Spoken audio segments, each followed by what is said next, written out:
Friends, Sankranti 3 రోజుల పాటు జరిగిన కోడి పందాలలో భాగంగా మన గుండుగొల గ్రామంలో ఈ రాయల్ ఎన్ఫీల్డ్ అనేది ఫస్ట్ బహుమతిగా పెట్టారు. అలాగే ఈ quad LED TV 55 inches TV అనేది సెకండ్ బహుమతిగా పెట్టారనమాట.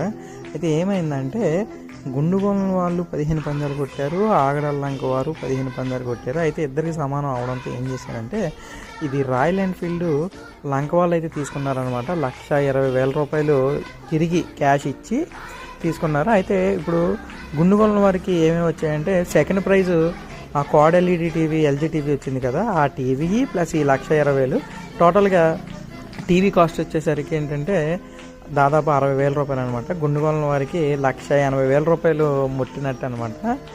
ఇదిగోండి ఈ టీవీ అయితే గుండుగొల వారికి ఏమో లంక వాళ్ళు ఇస్తున్నారు, లంక వారికి ఏమో ఇదిగోండి లంక వారికి ఏమో రాయల్ ఎన్ఫీల్డ్ ఇచ్చారనమాట.